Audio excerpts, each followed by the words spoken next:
Welcome to Animal Stories for Kids. If you like our stories, please give us a 5-star rating, subscribe to our podcast, and share it with your friends and family. And now, it's time for our story.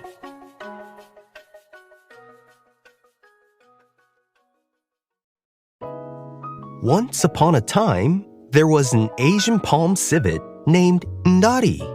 Ndari, the Asian palm civet, lived in a tropical rainforest up in the tall trees. She stayed up high in the trees to stay away from predators and to be closer to the fruit that grew up at the top of the trees. Ndari, the Asian palm civet, was a very cautious civet. Every time she would move around the rainforest, she would look around her, not once, not twice, but she made sure to look around at least 3 times to make sure she was safe. And because she did this, she moved a little slower through the trees compared to all the other Asian palm civets.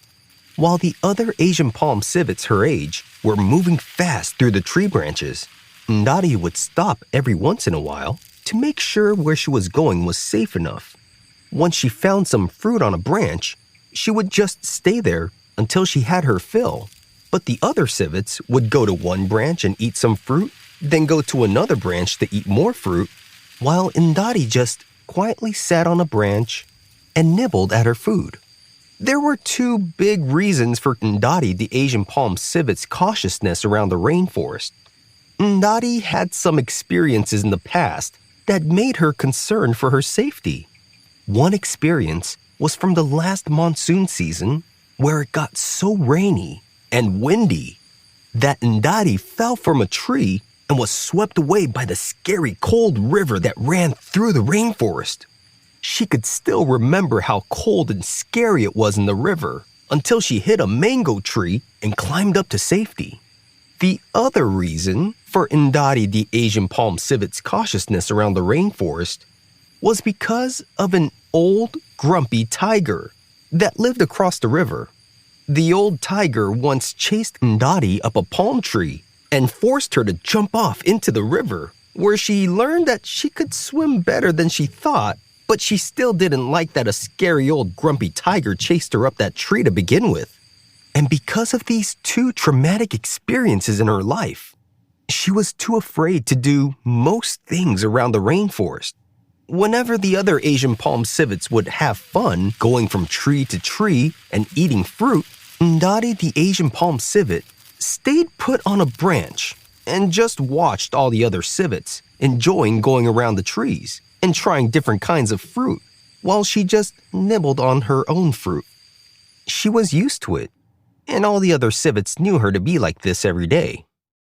One night, as all the other Asian palm civets were back from eating all the fruit they could eat, something terrible happened. A troop of macaques found and started taking over a big area where the coffee shrubs were. They were all trying to eat all the coffee berries on the shrubs. Ndari, the Asian palm civet, was sitting on a branch, nibbling on a piece of mango, when she saw the macaques coming and picking at all the coffee berries. "Oh no," said Ndari. "What could these macaques possibly want with the coffee berries?" She saw all the macaques going for the good ripe berries that Ndari loved to eat. Ndari, the Asian palm civet, looked around, and she didn't see any of her fellow Asian palm civets. They were all just minding their own business. "Hey everyone," said Ndari, the Asian palm civet. "These macaques think they could eat all our coffee berries. Why are you just hanging out? Let's go chase them away." One of the other Asian palm civets said to Ndari, "I think we're okay. We all ate so much fruit that we're nice and full. I can't even move, even if I wanted to."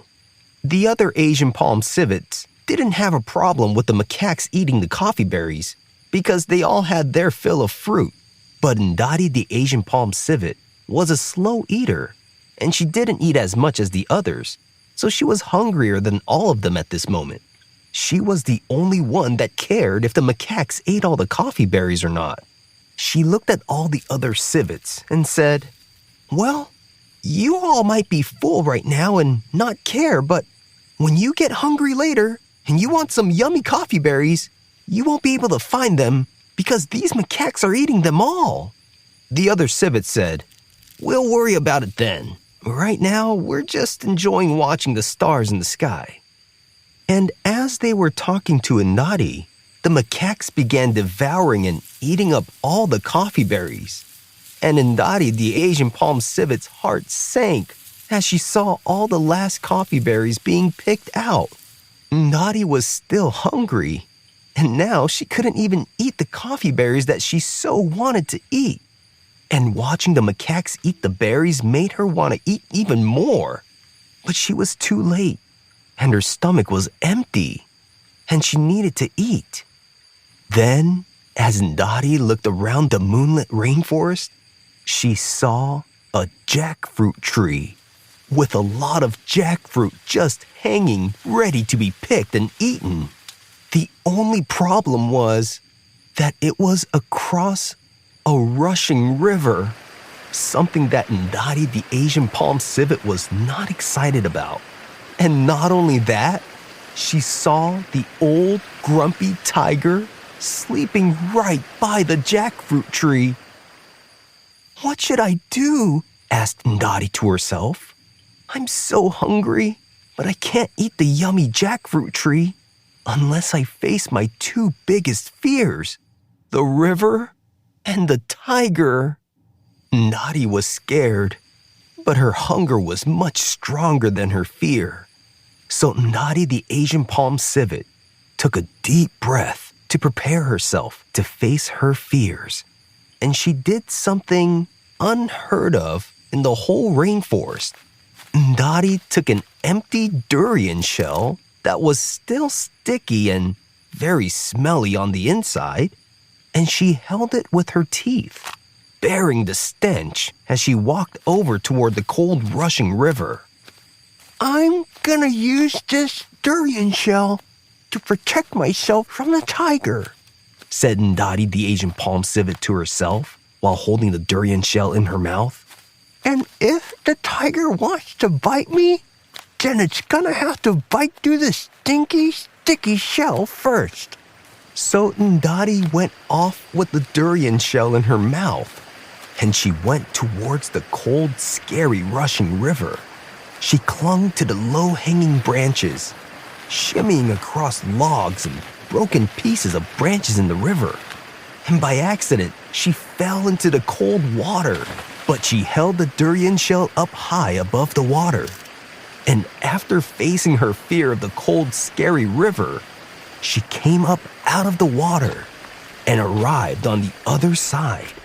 She was wet and cold, but her hunger and all the excitement in doing this incredible stunt was giving Indadi the ability to keep going. And she walked slowly up to the jackfruit tree that she saw. And as she expected, there was the old grumpy tiger who got up from its sleep.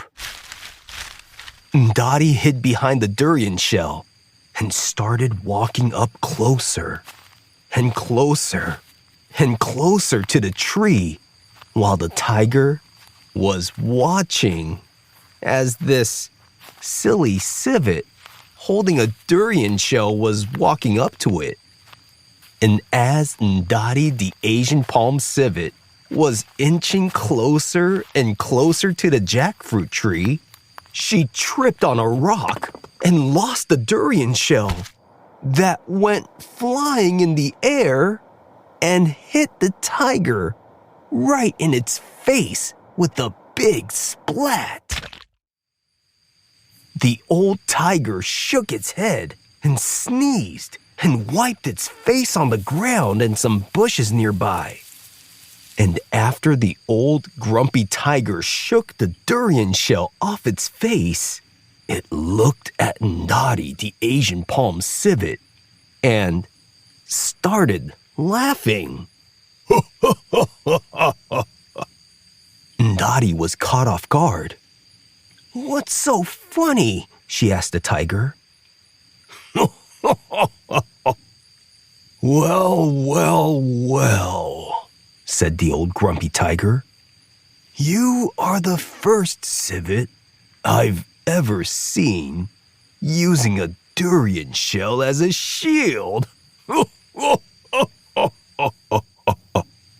Then the tiger looked and pointed its nose toward the jackfruit tree. My, oh my, what a vivid! You are the bravest little Asian palm civet I have ever met. And then the tiger moved back a little and said, I believe there's a prize waiting for you up in this tree. Ndadi the Asian palm civet said, Wait, what? You're not going to eat me? The tiger said, I don't eat brave little critters like you. Go on, enjoy. You earned it, little warrior. Ndadi, still in disbelief that the tiger wasn't eating her, slowly walked up to the tree and started climbing it while watching the tiger. But the tiger didn't move. It was telling the truth and let Ndadi go up all by herself. In fact, the tiger went back to sleep. Ndadi the Asian palm civet picked a jackfruit and sat on a branch and started eating it, with the delicious chunks of fruit just falling on the ground as she started digging into the fruit. And her usual little nibbles now became big bites. And in almost an instant, her appetite grew. And she kept eating and eating, and she picked another jackfruit and began eating it too. And then she realized that all her fears were leaving her, as if she wasn't afraid of anything anymore. Well, she was still concerned about tigers and the river, but she wasn't as scared or as cautious because she was able to face her fears. And because she was able to face the things she was afraid of, she found out that she didn't have to be so afraid of them anymore. And she didn't have to look around every time she moved up in the trees, which now allowed her to eat as much fruit as she wanted, as fast as she wanted. And the Asian palm civet lived happily ever after. The end. The Asian palm civet is also called the common palm civet, toddy cat, and musang, and it is a viverrid that is native to Southeast Asia. Viverids are small mammals that are usually medium-sized with long bodies, short legs, and bushy tails. And viverids can be found in Africa, India, and Southeast Asia in forests, shrublands, and grasslands. And some species of viverids can be found in savannas or wetlands. They are closely related to the mongoose, weasels, and fossas. The Asian palm civet is called a palm civet because it generally eats the palm flower sap, and it's also sometimes called a toddy cat because when the palm flower sap becomes fermented, it becomes palm wine, and it becomes a sweet liquor, or some people like to call it toddy. And because it lives in this kind of habitat, they sometimes call it a toddy cat. Asian palm civets are omnivores, and they can eat small animals like rodents, lizards, snakes, and frogs, along with other insects and smaller creatures. Asian palm civets are also known to eat fruit, especially the flowers of palms, mangoes, and coffee. In fact, Asian palm civets are known for coffee berries, and some people look for the coffee beans that have been ingested by Asian palm civets. As the coffee bean makes its way through their digestive system, it allows the coffee to have a unique flavor that people will pay a lot of money to get. The Asian palm civet is a nocturnal animal, and it feeds at nighttime to avoid predators. The Asian palm civet has a long, stocky body and is covered with coarse hair that's shaggy and generally gray in color. It has a white mask across the forehead and small white patches under each eye, and a white spot under each nostril, with a dark line coming in between the eyes. Asian palm civets come in many different colors, from brown, gray, white, black, yellow, and tan. They can live from 15 to 20 years, they weigh from 3 to 10 pounds, and they can be from 17 to 28 inches tall. They have very pointy, sharp teeth. To be clear, Asian palm civets are not cats. They are viverids, unrelated to felines. The Asian palm civet weighs about half of the weight of the African civet. They have large eyes, which helps them find food at night. And they have strong claws that help them climb trees. The Asian palm civet is generally solitary, which means they're on their own a lot of the time. Asian palm civets are arboreal, which means they spend most of their time in trees, but they also have no problem hanging out on the ground. Have you seen a real-life Asian palm civet before? If you have, where did you see it? Thanks for listening to Animal Stories for Kids. If you like our stories, please give us a 5-star rating, subscribe to our podcast, and share it with your friends and family. Until next time, bye! If your child enjoys cats, drawing, or writing, you might also like my Everyday Cats Journals. They're a 4-book journal series, each with fun covers showing cats with human bodies doing silly and everyday things. Inside, kids can look for little objects from the cover that appear in the top corners of the pages and try to find them all as they write or doodle. The Everyday Cats Journals are available on Amazon. You can find all the details in the show notes.